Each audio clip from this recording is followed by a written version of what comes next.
ate nze saving just sente zibeere mu banka wabula ntandika n'ekitono ekyo kyenna ne bwe giba mitwalo 5 bwe ngikwata ne njiwa omuntu nga nina oba akataka k'engula nenjimuwa kinkakatako lwakiri ewaka tulya mukene okumala omwezi tusasule wali paka wewaggwayo kubanga munenge beginning bibeera bizibu naye ate bwomala obikola woolabira nti nikikola nenkimala you don't feel the pain gyewayitamu ng'okikola ate n'abantu babeera balowooza kyakagwawo bugwi noti nolwine batatamanya ntingira wabona engeri kigi wabonaabona buli omu ayagala kiwedde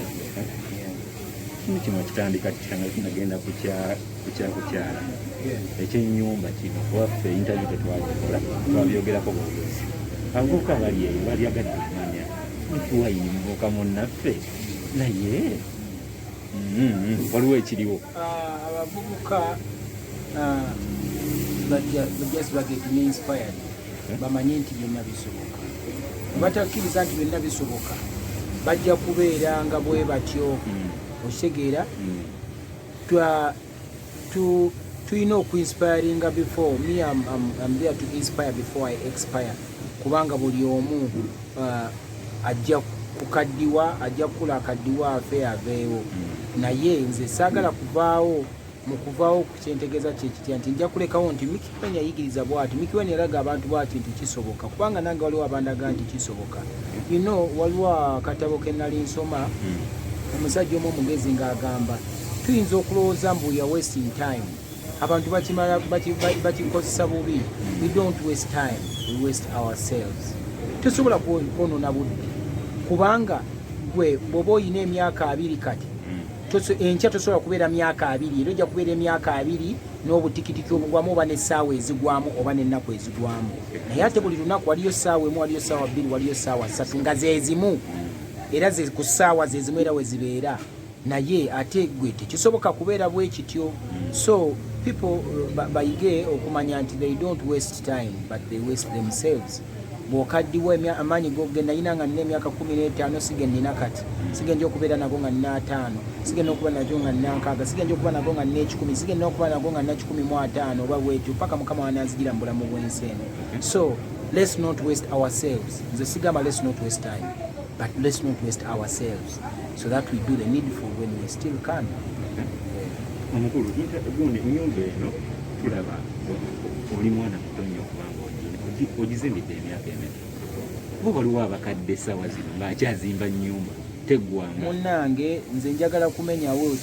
ekigambibwa mbu waliwo emyaka gy'olina okukolerako ebintu nze ate kyenzikiriza nti emyaka gy'olina okukolerako ebintu gy'emyaka emito kasi otandika okutegeera kyova olaba ne ku ssomero bakutwalayo ne bakusomesa nesiba muzadde wo si yakolera ebibuuzo wadde ayagala nnyo then that means you need to stand by your own kubanga bagamba akeezimbira tekaba kato abamanyi obulungi Oluganda so nze siri muto kukola byamagezi ate siri kukola siri mukulu nnyo kubeera leze otegeera so ne bakyali bange eyo mbagamba nti it's never too late osobola you can start from where you've been inspired from otegeera that point gy'obadde inspired from n'otandikiraawo nze ebintu byange mbikola ne Katonda mbikola n'abandi okumpi wabula okusingira ddala ne Katonda kubanga yampa amagezi ago era kyetuba tusinga okusaba Katonda nze sirina sente nnyingi otegeera wabula nina mukama mpa buli magezi kutetenkanya ekyo kyembeera nina okuggyamu mwe kyemulaba ekingi otegeera nti okugamba oli nti ng'okyali mwana muto edda twalowooza batugambanga nekitukuliramu mu bwongo nti omugagga bamulabira ku lubuto lunene omusajja omugagga kakati bameka balina embuto ennene zisegoma nakubeera na lubuto lunene era wentandika okufunira nga ntandika okugenda mu jimu nga ndukola nga luvaako ng'osigala nga bw'oli tekitegeeza kubanga watolera weerekera na bulwadde ekyokubiri batugambanga nti emmotoka benzi kubanga ze mmotoka zosanga mu nzijja z'abantu nga bagamba oyo yali mugagga nti lwaki olaba yali avuga benzi so ebyo byonna netugamba nti yali mugagga because lwaki nti abantu edda balinanga mentality nti okukola ebintu okubeera omugagga olina kutandika ku myaka nga 5 kyoba oli akoze nti owaayi koze ntuse emyaka 5 kasita abaana basomesezza bamaze okusoma kaneegulireyo benzi no ne benzi osobola ogigulira ku myaka 15 osobola ogigulira ku 2 osobola ogigulira ku myaka gyonna kwegamba tekikyaliko ekyo okitegeera. So nze mbeera njagala nnyo okuzzaamu mbeera njagala nnyo okuthinkinga positive okuzzaamu bavubuka bannange okusingira ddala kubanga sometimes ebeera so reluctant mu bintu ebimu nti bisoboka mwana tebakugamba tulina kusooka kubeera miliyoniya okuzimba ekizimbe ekyakabi okuzimba ekizimbe kya biliyoni teweetaaga kusooka kubeera biliyoniya wabula bw'omala okizimba ate woofuuka biliyoniya kubanga kyekikufuula so kitegedde so otandika mpola mpola tewali yava waggulu n'agwa mpozi nga bakuzaalira mu lubiri osobola okuzaalibwa ng'oli mugagga kubanga kabaka yazaalibwa mugagga okitegeera. So bave mu kuthinkinga negative wabula bakole byonna bisoboka kituufu bakola naye kibuuzo kyange kinakubuuzizza ennyumba myaka emeka tojja gituufu simanyi nakati nkyagizimba ng'ate enyiriro kamala okiraba naye nze buli lunaku nfuna gundi endala nfuna pulaani endala naye ngamba bwema nkoze kati kubanga kyenyinza okweyagalyamu nze ne mukyala wange n'abaana baffe okitegeera apart from ebirala bwema nzimbi ez'abapangisa mbeera nzimbidde bapangisa bo beeyagali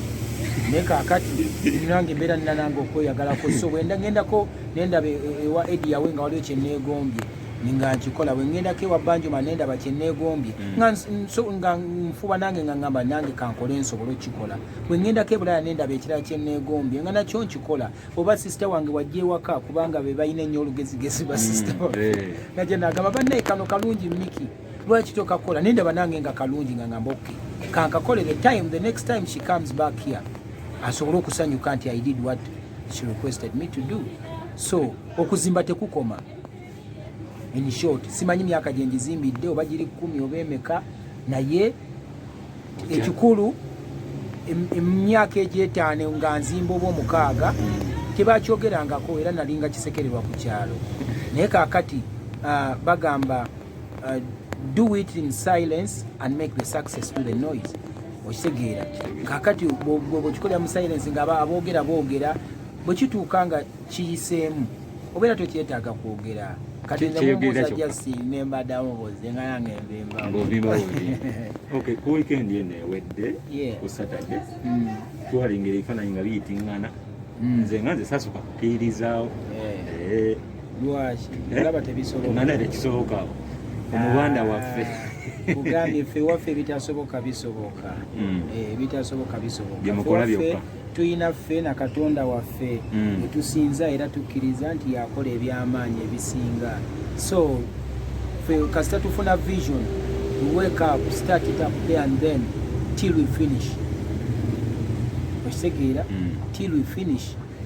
Kakati era nalingawo ngamba munange tuwetaagayo kano ka project nti mukyala nga agamba naye nga ogira gundi kwegamba ngaera omuwala omuto ate amanyi yafumbirwa celebrity naye mwina ku becoming friends osanga naye nga oludde agamba munagamba naye ono bulwangamba tukole kino netumala kino nangamba lwaki tetusooka netukola kino netuinvestinga wano netumanyira ddala nti tumaze okuinvestinga kino netukola kino kati nga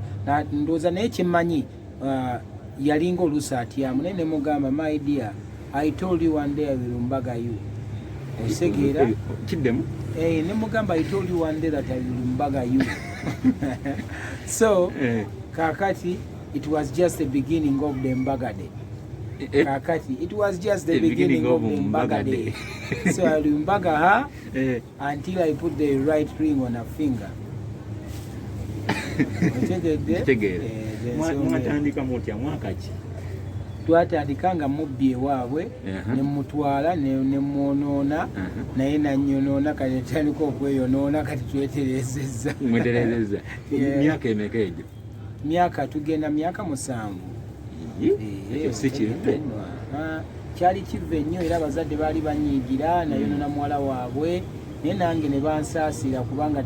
nabo bazaala omwana mulungi nnyo nga nange tekyebeera bakola omusango nange nsaasa nange nengubasalira munnange naye bantwala mu kkooti omusango ne bannejjeerera nga nguwangudde okusalawo ne bampita nkyaleko ewaabwe era kati nakyadde oluvannyuma lwa myaka 7 ne banzaala kitegeeza byolabanga ebitasoboka Katonda yalaba kuye bisoboka. Okay. Yeah. Tegeeza ali okola ekibi ate nga tulengera brother wo muto. Akugoberera nnyo buli byokola byonna. Ky'oba to set the record straight. Nayina okurectifyinga ebyali bigenza obubi so that I don't serve as a bad example. Nti bw'abanga muto wange alaba nga kyenkola naye ayagala akikole ekitegeeza nina okurectifyinga era kati ne brother wange omuto naye ayina mukyala we balina n'omwana naye yamuzaala tannagenda waabwe naye namala ne bamukuba fine n'akitya. Yeah, so I think we are going the right way. Okay. Yeah. Okay. Omukyala yayo essaawa zino. Omukyala agenze waka kuboobeza kimera. Nga weeyagala. Nkole ki bw'oba ggwe. Abantu abasinga bayinza okwebuuza. Omukyala nga gwe wafunye muto.